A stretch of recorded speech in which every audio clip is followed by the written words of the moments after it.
Hello मेरे प्यारे साथियों, आप सभी को स्वागत है आपके अपने इस यूट्यूब चैनल पे। तो यह वीडियो है कक्षा 10 के लिए, जो कि इतिहास का आपका चैप्टर 1 है, यूरोप में राष्ट्रवाद का उदय। उसका जो है एनसीईआरटी अभ्यास प्रश्न एवं उत्तर जो आपका अभ्यास का है दोस्तों, उसका जो है सब्जेक्टिव जो प्रश्न पूछा है अभ्यास में, उसका आज पूरा बेसिक सा जो है सॉल्यूशन कराएंगे और बिल्कुल सरल समाधान कराएंगे। ठीक है, बिल्कुल आसान से आसान भाषा में, जो कि आप आराम से समझ सकते हैं।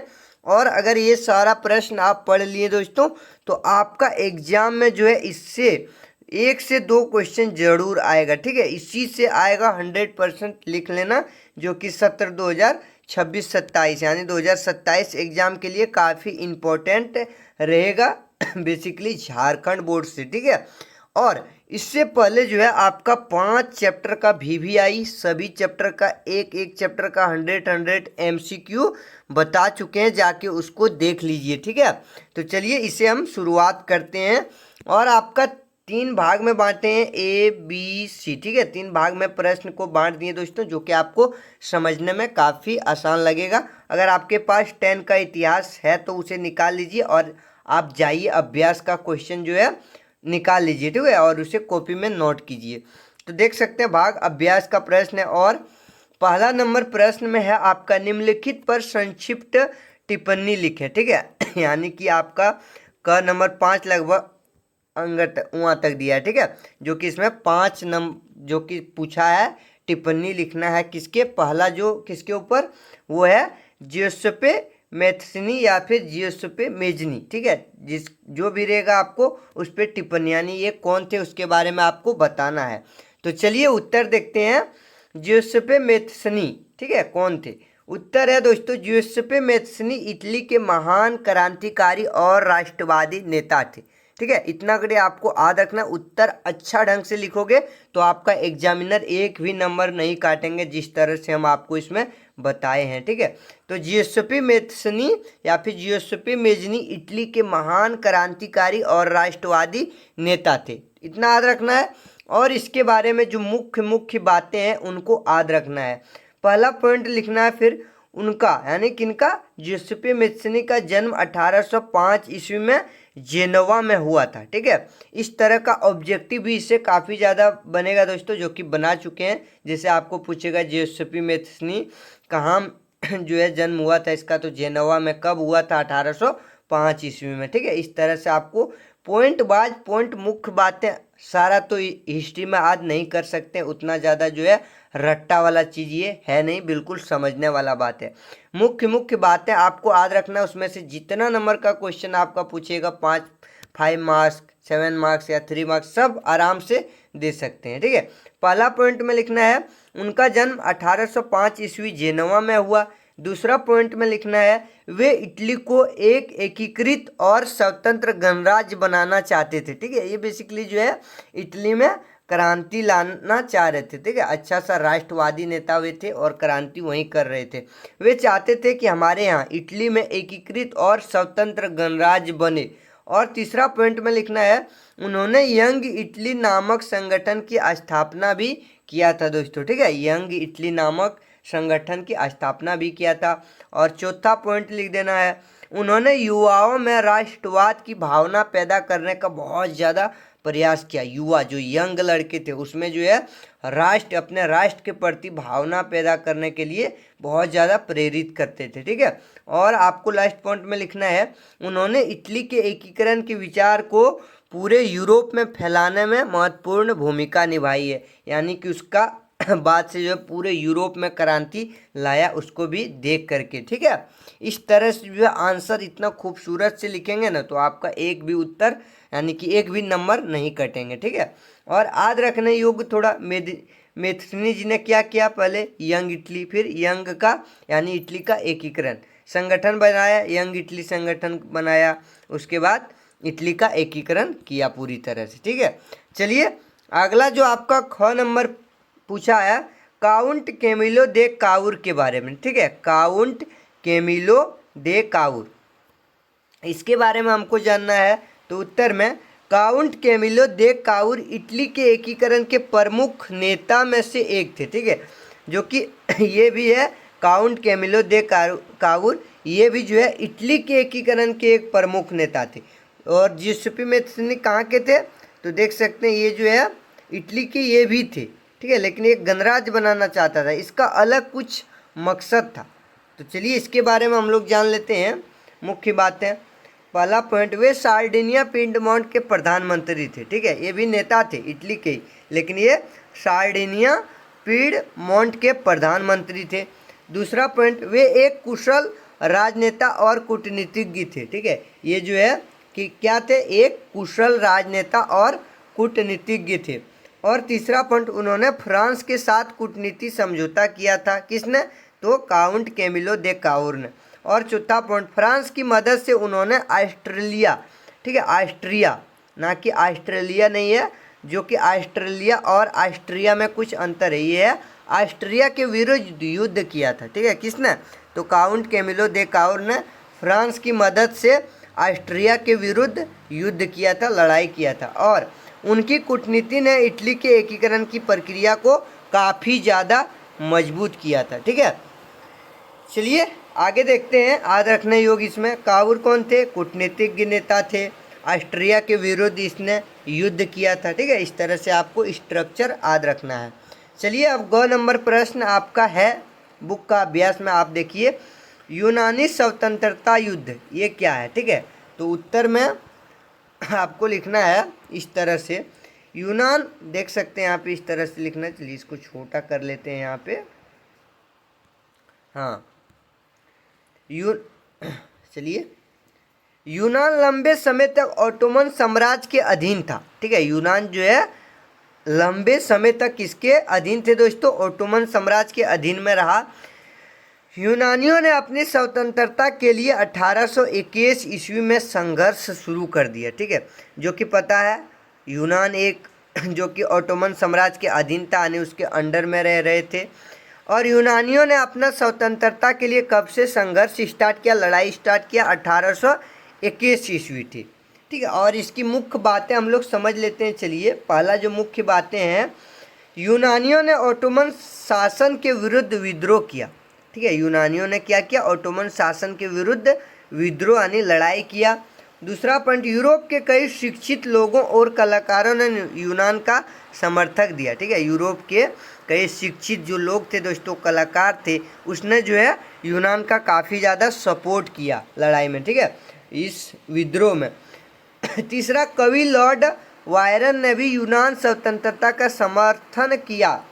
और चौथा है, लंबे संघर्ष के बाद यूनान को स्वतंत्र राष्ट्र के रूप में मान्यता भी मिली, ठीक है, जो कि 1832 की यहाँ पे कॉन्स्टेंटिनोपल, ठीक है, नोपल संधि के बाद यूनान स्वतंत्र राष्ट्र बना। किस संधि के, तो यहाँ देख सकते हैं कब, 1832 में, ठीक है। इस तरह से इसके बारे में याद रखना है, हालांकि ये बहुत ज़्यादा इम्पोर्टेंट, यूनान के बारे में नहीं उतना ज़्यादा पूछता है, बट याद रखना है। याद रखें, यूनानी स्वतंत्रता युद्ध शुरू हुआ 1821 ईस्वी में, और राष्ट्र कब बना ये, 1832 ईस्वी में, ठीक है। देखो भाई, स्वतंत्रता पाने के लिए ना हर देश ने संघर्ष किया है, सबको जो है अंग्रेज ने काफ़ी ज़्यादा परेशान किया था, ठीक है, सब कोई जो है अपने राष्ट्र को पाने के लिए काफ़ी ज़्यादा मेहनत किया है, जैसे भारत ने स्वतंत्रता पाने के लिए किया है।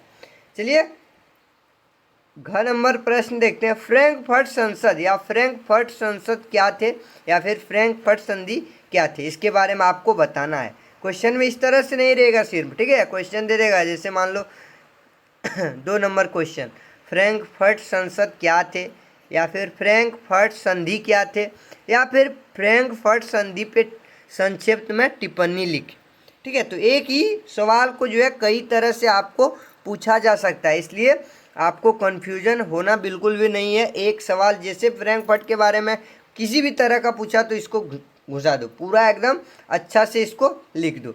तो देखते हैं क्या है। 1848 में जर्मन क्षेत्रों के प्रतिनिधियों ने फ्रैंकफर्ट सेंट मॉल चर्च में एक संसद बनाई, ठीक है। फ्रैंकफर्ट संसद में 1848 में जर्मन क्षेत्रों के प्रतिनिधियों ने फ्रैंकफर्ट की सेंट पॉल चर्च में एक संसद बनाई। ठीक है, इतना लिखना है। और इसका मुख्य बातें यानी कि और अच्छा से इसके बारे में लिखना है। पहला पॉइंट देखिए, इसका उद्देश्य एक एकीकृत जर्मनी के लिए संविधान बनाना था। ठीक है, इसका उद्देश्य था एकीकृत जर्मनी के एक संविधान बनाना था। दूसरा पॉइंट, संसद में जर्मन क्षेत्रों के प्रतिनिधि शामिल हुए। तीसरा पॉइंट, उन्होंने पर्सा के राजा फ्रेडरिक, ठीक है, फ्रेडरिक, ठीक है, फ्रेडरिक विलियम चतुर्थ को जर्मन राष्ट्र का ताज देने का प्रस्ताव किया। ताज मतलब मुकुट, ठीक है, यानी कि राजा बनाना चाह रहे थे। राजा ने इस ताज को स्वीकार नहीं किया। और इसके बाद यहाँ पे छठा पॉइंट लिखना है, इसके बाद फ्रैंकफर्ट संसद का प्रयास असफल हो गया। ठीक है, याद रखें, फ्रैंकफर्ट संसद बनाया 1848 में सेंट मॉल पर चर्च। ठीक है, इस तरह से थोड़ा याद रखना है। चलिए अब लास्ट इसका है, लास्ट नहीं है और ज़्यादा प्रश्न है। राष्ट्रवादी संघर्षों में महिलाओं की क्या भूमिका रही? मोस्ट इम्पोर्टेंट ये VVI प्रश्न है, कई बार पूछते हैं एग्जाम में। ठीक है, यानी कि राष्ट्रवादी संघर्षों में महिला ने कैसे भूमिका निभाई, क्या क्या काम किए महिलाएं ने, औरतें ने। तो चलिए उत्तर में इस तरह लिखना है, राष्ट्रवादी संघर्षों में महिलाओं ने निम्नलिखित प्रकार से जो है भूमिका निभाई। जैसे यहाँ महिलाओं ने राष्ट्रवादी आंदोलन में महत्वपूर्ण भूमिका निभाई। ठीक है, इस तरह से भी आप लिख सकते हैं। अब क्या क्या भूमिका है उस तरह से आपको पॉइंट बाय पॉइंट बढ़ा के चढ़ा के लिखना है। जैसे पहला पॉइंट, महिलाओं ने राजनीतिक संगठनों में भाग लिया। महिलाओं ने भी राजनीतिक जो संगठन बनाए थे, राजनेता लोग थे, उसमें भी भाग लिया। दूसरा बात, उन्होंने सभाओं और प्रदर्शनों में भी हिस्सा लिया। जहाँ सभा हो रहे थे, बड़ा बड़ा लोग बैठ रहे थे, वहाँ भी उन्होंने हिस्सा लिया। कौन? औरतें ने। तीसरा, उन्होंने राष्ट्रवादी आंदोलन में पुरुषों के साथ बहुत ज़्यादा सहयोग किया, मिलजुल के काम किया पुरुषों के साथ। चौथा पॉइंट, महिलाओं ने अपने राजनीतिक अधिकारों की मांग की। ठीक है, महिलाओं को भी बहुत सारे जो है अधिकार नहीं दिए गए थे। वो अधिकार क्या क्या थे आगे देखेंगे। ठीक है, उनको लेकर के मांग की कि हमको अधिकार मिलना चाहिए। पांचवा पॉइंट, लेकिन उस समय उन्हें मतदान का अधिकार नहीं था, नहीं दिया गया था कि औरतें जो है मतदान नहीं कर सकते, वोट नहीं दे सकते। इन सब मांगों पे काफ़ी ज़्यादा चर्चा किया महिलाओं ने। ठीक है, उसके बाद छठा पॉइंट, फ्रैंकफर्ट संसद में भी महिलाओं को केवल दर्शक के रूप में बैठने की अनुमति दी। दर्शक मतलब देखता है जो, ठीक है, कोई भी चीज़ है जैसे आप लोग पढ़ रहे हैं वो दर्शक हुए। ठीक है, तो दर्शक का दर्जा दिया कब? फ्रैंकफर्ट संसद में भी महिलाओं को केवल सिर्फ और सिर्फ दर्शक के रूप में बैठने की अनुमति की दिया। और इसका निष्कर्ष इस तरह से लिख देना है यहाँ पे निष्कर्ष में लास्ट में, जो कि खूबसूरत लगता है। इस तरह से महिलाओं ने राष्ट्रवादी आंदोलन में सक्रिय भागीदारी की, लेकिन उन्हें समान राजनीतिक अधिकार नहीं मिली। इतना ज़्यादा जो है मदद किया, फिर भी उन्हें समान अधिकार नहीं मिला। ठीक है, इस तरह से जो है आपको अच्छा से लिखना है। इस 6 पॉइंट से आप लगभग एक पन्ना का क्वेश्चन आराम से लिख सकते हैं, 1 से 2 पन्ना का, इसको बढ़ा चढ़ा करके। ठीक है, बढ़ा चढ़ा करके कैसे लिखना है थोड़ा आप लोग को प्रैक्टिस करना पड़ेगा दोस्त। चलिए अगला दूसरा नंबर आपको प्रश्न देख लेना है। फ्रांसीसी लोगों के बीच सामूहिक पहचान का भाव पैदा करने के लिए फ्रांसीसी क्रांतियों ने क्या कदम उठाए? ठीक है, यानी कि फ्रांसीसी लोगों के बीच सामूहिक पहचान का भाव पैदा करने के लिए फ्रांसीसी क्रांति ने क्या कदम उठाए? तो उत्तर लिखना है, फ्रांसीसी क्रांतिकारियों ने लोगों में एकता और राष्ट्रीय भावना पैदा करने के लिए कई महत्वपूर्ण कदम उठाए या फिर निम्नलिखित महत्वपूर्ण कदम उठाए। अब क्या क्या कदम थे वो आपको लिखना नीचे। पहला है, पितृभूमि और नागरिक जैसे विचारों पर बढ़ावा दिया। ठीक है, पितृभूमि जो कि उसका पितृभूमि का मतलब अपना धरती होता है दोस्त। ठीक है, उनके बारे में, और नागरिक जैसे विचारों पर बहुत ज़्यादा जोर दिया। जैसे कि हम यहाँ का नागरिक, हमें ये अधिकार मिलना चाहिए, हमें स्वतंत्रता मिलनी चाहिए, हमारे बातों को आदर भी करना चाहिए। ठीक है, इस तरह से चर्चा किया।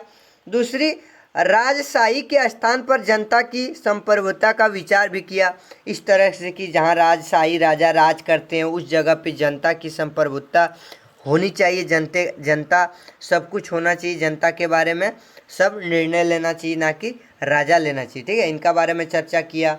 उसके बाद तीसरा, नया फ्रांसीसी तिरंगा झंडा अपनाया गया। ठीक है, नया अपना जो है फ्रांसीसी तिरंगा झंडा, जैसे हमारे भारत का तिरंगा झंडा है उस तरह से जो है वहाँ का भी नया झंडा अपनाया गया। उसके बाद चौथा पॉइंट, स्टेट जनरल का नाम बदलकर नेशनल असेंबली घोषित कर दिया। ठीक है, उसके बाद पांचवा, पूरे देश में समान कानून और प्रशासन लागू करने का भी प्रयास किया। किसने? फ्रांसीसी क्रांतिकारियों ने। इस तरह से आपका जो है लिखना है। छठा पॉइंट, पूरे देश में समान भार एवं माप की व्यवस्था लागू की कि एक समान। ठीक है, किसी की और समानता थी तोल नाप तोल में। मान लो अगर राजा के पास से कुछ या फिर उनके दरबार से लाते थे 1 किलो, तो वो अपना तोलते थे तो कम होता था। ठीक है, तो नाप तोल का जो है सब भाव बराबर किया, माप बराबर किया। तो ये सब पर चर्चा किया उन सब ने। किसने? तो फ्रांसीसी क्रांतिकारियों ने। उसके बाद सातवां, फ्रांसीसी भाषा को राष्ट्रीय एकता का माध्यम बनाने का भी प्रयास किया कि फ्रांसीसी भाषा को एक राष्ट्रीय माध्यम बनाना चाहिए, एकता होना चाहिए। ठीक है, इस तरह से जो है निष्कर्ष में लिखना है, इन सभी कदमों से फ्रांस के लोगों में एक राष्ट्र और एक नागरिकता की भावना मजबूत हुई। ठीक है, इस पॉइंट से आप काफ़ी कुछ अच्छा से लिख सकते हैं। अब देखना है आपको तीसरा प्रश्न, मारियान पूछेगा या फिर मेरियन। ठीक है, आपका बुक में है मेरियन, मेरियन, इसको हम लोग मारियान भी बोलते हैं हर जगह, जो कि मारियान मेरियन जो भी बोलना है दोनों एक ही है। मेरियन और जर्मनियाँ कौन थी? जिस तरह से उन्हें चित्रित किया गया है उसका क्या महत्व था? आप लोग अगर एक बार बुक पढ़ लेंगे ना दोस्तों, आपको और अच्छा समझ में आएगा ये सब प्रश्न। इसलिए आपसे एक रिक्वेस्ट है, आग्रह है कि आप एक बार जो है ना, कुछ भी नहीं जानते ना, सिर्फ किताब उठाइए और इस चैप्टर को एक बार पढ़ डालिए पूरा। 2 दिन लगे, थोड़ा थोड़ा पढ़ डालिए, लेकिन पढ़ डालिए। ठीक है, काफ़ी ज़्यादा आपको हेल्प होगा ये सब समझने में। मान लो ये प्रश्न पूछा है कि मारियान और जर्मनियाँ कौन थी, जिस तरह उन्हें चित्रित किया गया है उसका क्या महत्व है, जो कि आपका बुक में जो है चित्रित किया गया है। ठीक है, अगर आप लोग कमेंट करेंगे ना तो आपको थोड़ा बुक का भी टाइम मिलेगा, तो बुक का भी समरी आपको करा देंगे। आप लोग कमेंट करना कि बुक का समरी। ठीक है, बुक समरी, इस तरह आपको कमेंट करना है। बुक समरी चाहिए तो हम अच्छा से इसका जो है पार्ट बाय पार्ट वीडियो लाएंगे और आप लोग को बताएंगे। अच्छा से कमेंट करना सब। तो चलिए इसका उत्तर देखते हैं। मेरियन फ्रांस का एक राष्ट्रीय प्रतीक थी और जर्मनिया जर्मन का राष्ट्र प्रतीक है। ठीक है, आपको इस तरह से याद रखना, जो कि काफ़ी बार बताए हैं। मारियान जो है फ्रांस का राष्ट्रीय प्रतीक थी और जर्मनिया जर्मन का, ऐसे रह जाएगा, मारियान फ्रांस का और जर्मन जर्मनिया, जो से जर्मनिया जो से जर्मन, इस तरह से याद रखना है। कहाँ का राष्ट्रीय प्रतीक है? हमारा राष्ट्र प्रतीक क्या है? भारत का, तो उसी तरह उनका भी है। तो चलिए मारियान या फिर मेरियन के बारे में पढ़ते हैं। मेरियन फ्रांसीसी राष्ट्र का प्रतीक थी। दूसरा पॉइंट, उसे स्वतंत्रता और गणतंत्र के प्रतीक के रूप में दिखाया गया है चित्र में। उसके चित्रों को फ्रांस के सार्वजनिक स्थानों पर लगाया गया। ठीक है, इतना बड़े पॉइंट लिख देना है। उसके बाद लिखना है जर्मनिया के बारे में। जर्मनिया जर्मन राष्ट्र का प्रतीक थी।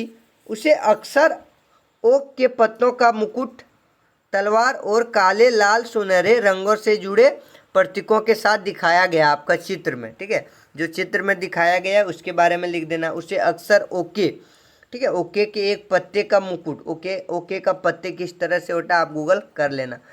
तलवार और काले लाल सुनहरे रंगों से जुड़े प्रतीकों के साथ दिखाया जाता है। वह जर्मन एकता और वीरता का प्रतीक था। कौन? जर्मनिया, वो जर्मन और जर्मन वीरता का जो है एकता का प्रतीक था। इसका महत्व क्या था उनको बारे में भी लिख देना थोड़ा महत्व। इन दोनों महिला आकृतियों के माध्यम से राष्ट्र को एक व्यक्ति के रूप में प्रस्तुत किया गया है।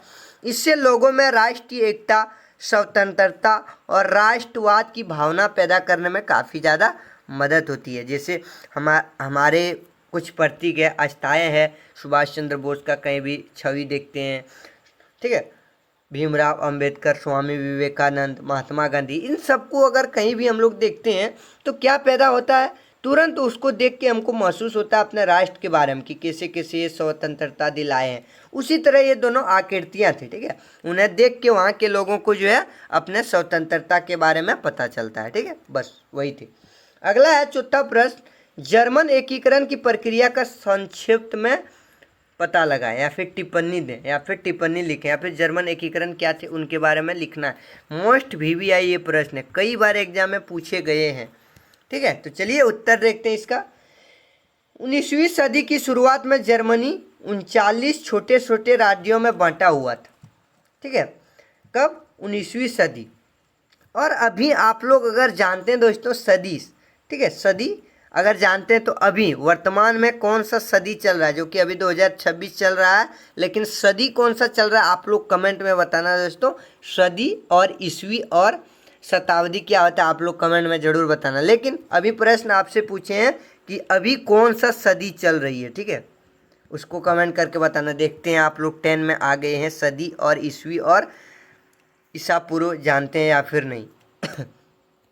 चलिए उत्तर देखिए। 19वीं सदी की शुरुआत में जर्मनी 39 छोटे छोटे टुकड़ों यानी भागों में बांटा हुआ था। जर्मनी की एकीकरण में पर्सा ने मुख्य भूमिका निभाई, ठीक है। जर्मनी के एकीकरण में पर्सा ने काफ़ी ज़्यादा भूमिका निभाई, महत्वपूर्ण भूमिका निभाई। अब क्या क्या एकीकरण की प्रक्रिया थे उन्हें हम लोग देख लेते हैं। पहला पॉइंट लिखना है, पर्सा ने जर्मन राज्यों के एकीकरण का नेतृत्व किया। नेतृत्व मतलब उसका बागडोर संभाला। जैसे कहीं भी आजकल मान लो अभी बहुत ज़्यादा आंदोलन हर जगह हो रहा है, प्रोटेस्ट हो रहा है झारखंड, ठीक है, जंतर मंतर, दिल्ली वगैरह में हर जगह, तो उसका एक बागडोर संभालने वाला होता है, ठीक है। तो इसका बागडोर संभालने वाला कौन था जर्मनी के एकीकरण में? तो पर्सा था। उसके बाद दूसरा, पर्सा के प्रधानमंत्री ओटोमन बिस्मार्क ने महत्वपूर्ण भूमिका निभाई। अब पर्सा के प्रधानमंत्री कौन थे? ओटोमन बिस्मार्क, इसी ने बागडोर संभाली थी। तीसरा, बिस्मार्क ने सेना और कूटनीति का सहारा भी लिया। चौथा लिखना है, पर्सा ने डेनमार्क, ऑस्ट्रिया और फ्रांस के विरुद्ध युद्ध भी किए। किसने? बिस्मार्क और डेनमार्क ने। पर्सा ने डेनमार्क, तो इसके प्रधानमंत्री कौन थे? बिस्मार्क, तो उसी ने जो है पर्सा ने डेनमार्क, ऑस्ट्रिया और फ्रांस के विरुद्ध युद्ध भी किए, ठीक है। और पांचवा पॉइंट, इन युद्धों में फ्रांस पर्सा की सफलता के बाद जर्मन राज्यों का एकीकरण भी हुआ। इस युद्ध में जो है इन्हें हरा करके यानी सफलता मिली, किनको? जर्मन राज्यों को। और छठा लिखना है, 1871 में वारसराय के महल में पर्सा के राजा विलियम प्रथम को जर्मन सम्राट घोषित किया गया, ठीक है। राजा और प्रधानमंत्री में अंतर है, अलग अलग जो है रखा गया है। और थोड़ा इसमें दिक्कत होता है, ठीक है, स्टूडेंट को जहाँ जहाँ हमको दिक्कत हुआ पढ़ने में, काफ़ी ज़्यादा समझने में, तो आप लोग को भी थोड़ा डिफ़िकल्ट होगा। तुरंत कभी कभी राजा के बारे में बात होने लगता है, कभी कभी वहाँ के प्रधानमंत्री के बारे में बात होने लगता है। इस तरह से जो है डिफ़िकल्ट लगता है, मानो चाहे ना मानो, इस तरह से थोड़ा बहुत डिफ़िकल्ट तो लगता ही है। बट कोई दिक्कत नहीं, थोड़ा बहुत आपको जानना ही पड़ेगा, डिफ़िकल्ट सामना करना ही पड़ेगा, ठीक है। निष्कर्ष देखते हैं। इस प्रकार जर्मनी के अलग अलग राज्यों को मिलाकर एक शक्तिशाली जर्मन राष्ट्र राज्य का निर्माण हुआ दोस्तों। और याद रखने का ट्रिक क्या है, ये पूरा चीज़ जो है, सबसे पहले ये 39 राज्य में था, इसे एकत्र किया। पर्सा एक जगह है, वहाँ का राजा यानी प्रधानमंत्री कौन थे? बिस्मार्क थे। उसने युद्ध किया किसके खिलाफ? तो डेनमार्क था, ऑस्ट्रिया था और फ्रांस के। कब? और 1871 में जर्मनी का एकीकरण पूरा हो गया, ठीक है। इस तरह से लिखना है। अब चलिए आपका पांचवा प्रश्न है, अपने शासन वाले क्षेत्रों में शासन व्यवस्था को ज़्यादा कुशल बनाने के लिए नेपोलियन बोनापार्ट या फिर नेपोलियन ने क्या बदलाव किए? यानी अपने शासन वाले क्षेत्र यानी जो जिस क्षेत्र में वे शासन चला रहे थे, उस व्यवस्था को ज़्यादा कुशल और बेहतरीन बनाने के लिए नेपोलियन ने क्या बदलाव किए, ठीक है। तो लिखना उत्तर, नेपोलियन से भी काफ़ी ज़्यादा प्रश्न पूछते हैं। उत्तर में नेपोलियन बोनापार्ट या फिर नेपोलियन ने अपने शासन वाले क्षेत्रों में कई प्रशासनिक और कानूनी सुधार किए। अब क्या क्या किए? प्रशासनिक और कानूनी सुधार किए। तो चलिए इसका मुख्य सुधार देख लेते हैं। पहला सुधार किया, नेपोलियन संहिता लागू की। कब? 1804 ईस्वी में नेपोलियन संहिता लागू किया। ठीक है, इस तरह से ऑब्जेक्टिव में पूछेगा नेपोलियन संहिता कब लागू किया गया, तो 1804 ईस्वी में। ठीक है, दूसरा है कानून के सामने समानता स्थापित की, यानी कानून के सामने सभी को बराबर समानता स्थापित किया। तीसरा जन्म के आधार पर मिलने वाले विशेषाधिकार को खत्म कर दिया। ठीक है, हटा दिया गया। जन्म अधिकार जिसको बोलते हैं हम लोग जन्म सिद्ध अधिकार, जैसे हम लोग का अभी कुछ कुछ जन्म सिद्ध अधिकार है उसको हम लोग देखते हैं, उसी तरह जो है विशेषाधिकार मिला था। उसके बाद जो था संपत्ति के अधिकार को सुरक्षित किया गया। ठीक है, पांचवा प्रशासन को अधिक व्यवस्थित बनाया गया। ठीक है, छठा क्या काम, सामंती व्यवस्था के कई विशेषाधिकार समाप्त कर दिए गए। सातवां व्यापार और आवागमन की कई बाधाओं को कम किया। ठीक है, व्यापार हर जगह जो है परेशानियां होते थे उनको भी सुधार किया, हर जगह व्यापार करने के लिए थोड़ा बहुत अच्छे काम किए। इसका निष्कर्ष लिखना इस तरह से नेपोलियन के सुधार से प्रशासन और कानून की व्यवस्था अधिक सरल और व्यवस्थित हुई। हालांकि बाद में उसका शासन निरंकुश होता गया।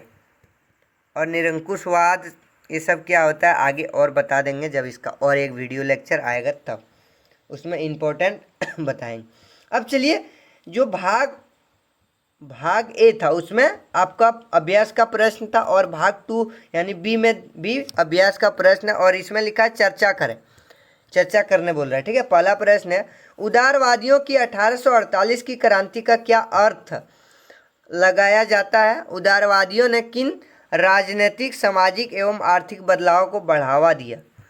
तो चलिए, इसका जो है आप लोग अगर बोर हो रहे हैं तो क्वेश्चन सिर्फ इतना ज़्यादा नहीं समझना चाहते हैं, लेकिन आप लोग अच्छा से समझिएगा तो थोड़ा फायदा होगा। तो लिखना है इस तरह से इसका उत्तर, 1848 की क्रांति में उदारवादियों ने स्वतंत्रता, समानता और राष्ट्र के विचारों को आगे बढ़ाया। किस तरह से?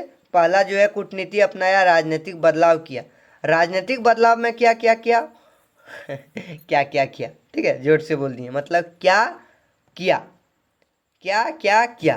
इस तरह से है। तो पहला काम क्या? संविधान की मांग की, संविधान होना चाहिए। दूसरा प्रतिनिधि सरकार की मांग। तीसरा काम नागरिकों को राजनीतिक अधिकार देने की मांग। चौथा प्रेस की स्वतंत्रता की मांग। ठीक है, प्रेस स्वतंत्र रूप से आपका कार्य को दिखा सकता है। जैसे अभी अगर हम लोग को नेता के खिलाफ कुछ भी जो पत्रकार होते हैं अच्छा से दिखाएंगे तो उसको मिट्टी में मिला के रख देता है, पता है ना। सामाजिक भी बदलाव किए, कानून के सामने समानता लाने का कोशिश किया और लाया भी। दूसरा पॉइंट सामंती विशेषाधिकार का विरोध किया। तीसरा महिलाओं के अधिकारों की मांग की। श्रमिकों की समस्या पर भी ध्यान दिया। ये सामाजिक बदलाव था। उसके बाद आर्थिक बदलाव, व्यापार की बाधाओं को कम करना, आर्थिक स्वतंत्रता प्राप्त करना, बेरोजगारी और गरीबी की समस्याओं को दूर करने की मांग। इस तरह से आपको निष्कर्ष में लिख देना है। उदारवादी ऐसी व्यवस्था चाहते थे जिसमें लोगों को स्वतंत्रता, समानता और राजनीतिक अधिकार मिले।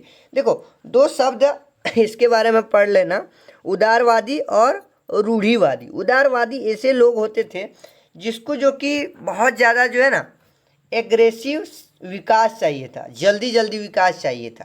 ठीक है, यानी कि ऐसे व्यवस्था लाना चाहते थे जिसमें वो स्वतंत्रता मिले, समानता मिले और राजनीतिक अधिकार मिले, और जितना भी पीछे जमाना उसका परंपराई समस्या थी उनको दूर करना चाह रहे थे ज़्यादा।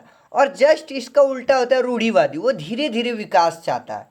ठीक है, वो चाहता है कि हमारे परंपरा अधिकार रहना चाहिए, पुराने ज़माना में जैसे दादा परदादा ठीक है करते आए उस तरह से करेंगे, और धीरे धीरे विकास वो चाह रहे थे।